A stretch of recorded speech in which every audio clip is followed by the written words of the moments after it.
So, welcome back to my channel. If you're new here, you know what I'm going to ask you to do, so if you could go ahead and just get that out of the way, do all that fun stuff below, that'd be great. Thank you. So today I want to talk about vegans and meat eaters, and the constant battle between the two of them.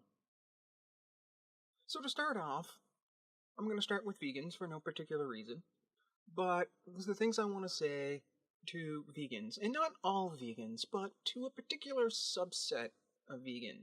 The very militant and aggressive vegans out there that are insistent on cramming their opinions down our throats. So first of all, the thing I find with veganism is that it is a luxury diet. It is a product of modern society in order to be able to have a sustainable and balanced, truly vegan diet.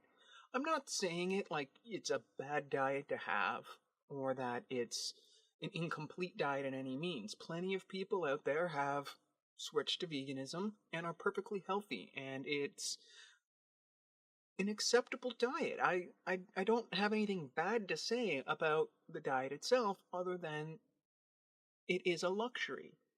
And so often in articles I read and in videos I watch, they always like to point to other parts of the world where the population leans far more to a plant-based diet than a meat-based diet.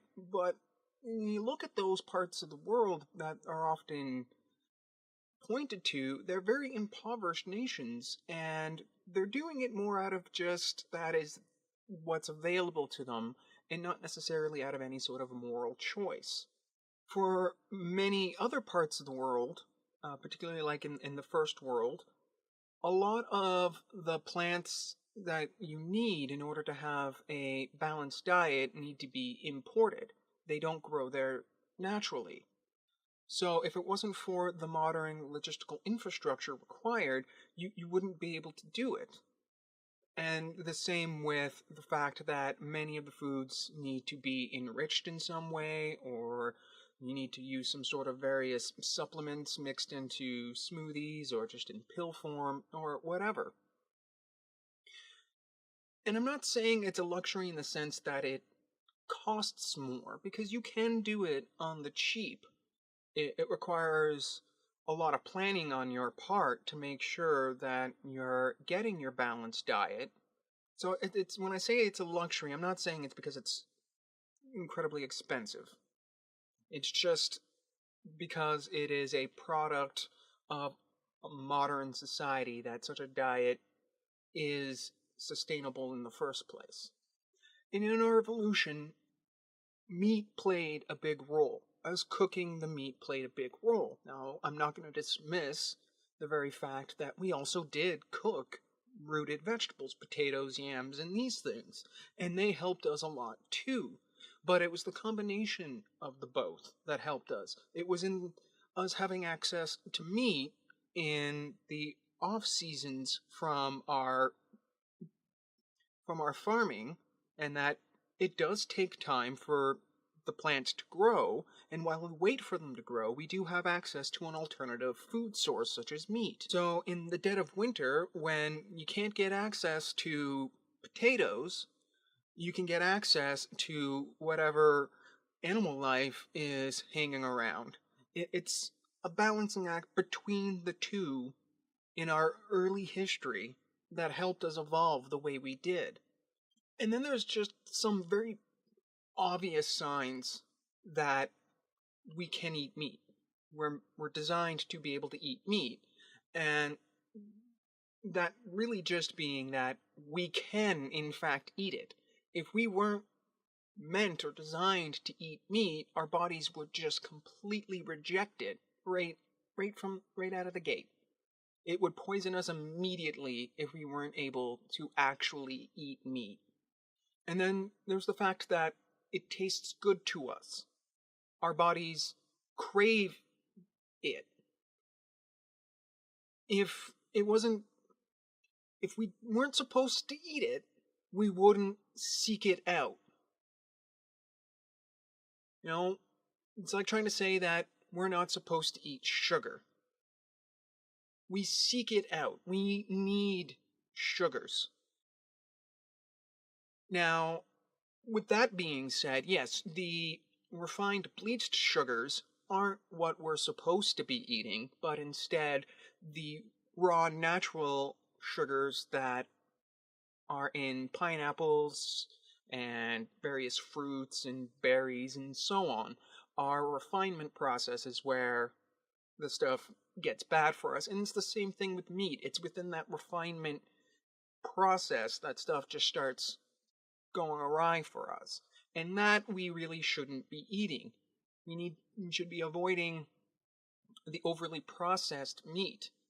And that brings me to something that I very much agree with when it to with vegans is the absolute horror show that is the industrial farming. And this is what my statement is now to the meat eaters, is that we should be completely ashamed of ourselves that we allow that to happen. That we seem to just turn a blind eye to it and ignore that. It's horrific. And we come up with all sorts of weird justifications to allow ourselves to just ignore it. But we can't. We can't ignore it. It's so far removed from what we should be doing ethically as a species and how we should conduct ourselves as a species. Because the vegans are right. We don't need it to live. Because also, much like veganism is a luxury, well, eating meat is, and always has been, a luxury to us. It wasn't meant for us to eat every day. Even back when we started to cook our food and through our early evolutions, it was a giant pain in the ass to go chase down that gazelle for 3 days and then drag it home. We were meant to consist mostly off of foraged food. Fruits, vegetables, nuts, berries, that sort of stuff. We're omnivores. We're not carnivores, we're not herbivores, we're omnivores. There's a whole plethora of things that we can eat. So, to the meat eaters who are just so adamant that meat needs to be a staple of their diet, you gotta let that go. As much as I love a good steak, I don't need to eat steak every day, or even every week. And like I mentioned with the sugars, the processing of our meat, it's out of control. The level of just chemically formulated food that gets presented to us. I mean, our bar for food shouldn't just be, it's edible. It needs to really be food. And there's plenty of alternatives that can be used in a lot of our food processing processes. Like, if you take a McDonald's burger and substitute out the beef for mealworm, I assure you, you're not going to be able to tell the difference when you bite into that. But if we tell you it's cricket meat instead of cow meat, we have this weird psychological, like, oh, we can't eat that, but perfectly can eat crickets. We used to eat crickets all the time. So, like, for our quick, easy, I just want to fill my stomach food, we shouldn't be okay with the industrial process and the complete abuses that go on just so that I can get a 99-cent cheeseburger, when we can do it in a far more ethical way. And even if you want to argue that we shouldn't be eating insects, there's then the lab-grown meat, in which we just literally take the chemicals and molecules that any given meat is made out of and just assemble it in a lab. And for the day-to-day food, this is more than sufficient food for us. And I'm not asking people to go cold turkey from real legitimate meat.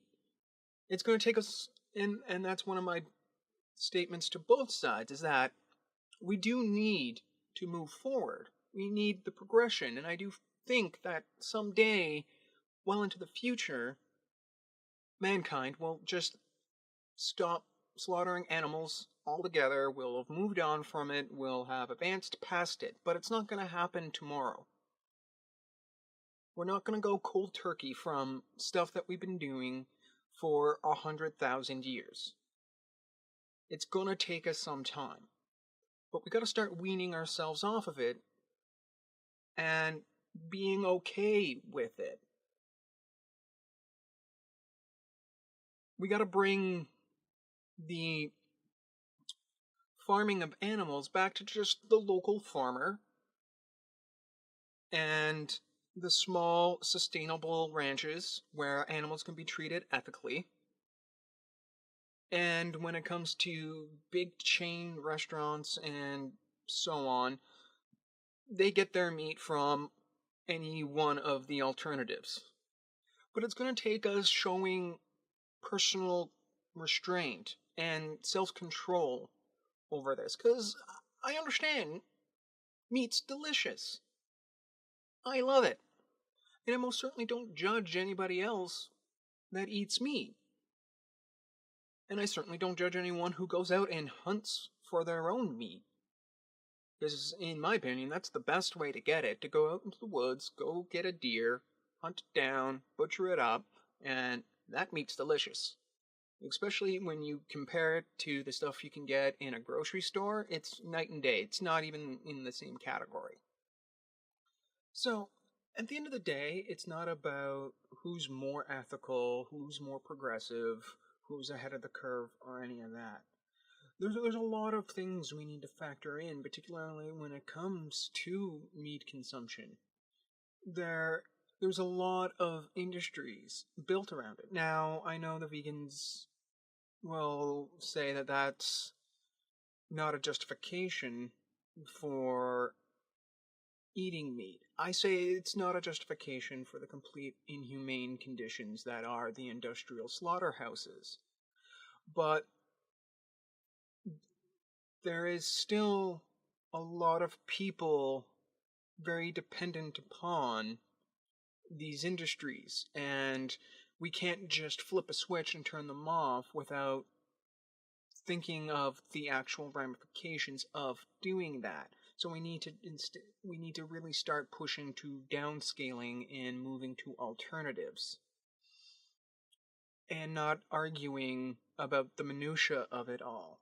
We need to start working on actionable solutions to problems and not focusing on the ideal solution to problems. Both sides need to start working on meeting in the middle and taking the first steps along the long journey of us eventually getting to a place where we no longer rely on animal products. And it's just, we got to start taking these steps. We can't keep ignoring it, keep, deferring it to the future, that, oh, we'll figure that out in the future. No, we got to start taking the steps now. And they can be baby steps, but we still got to start taking the steps. And so anyways, that's my theories on veganism and meat eating. And until next time, bye. Thank you so much for watching. I look forward to reading your comments below. Please like and share, and please consider becoming a supporter on Patreon. The link is in the description below.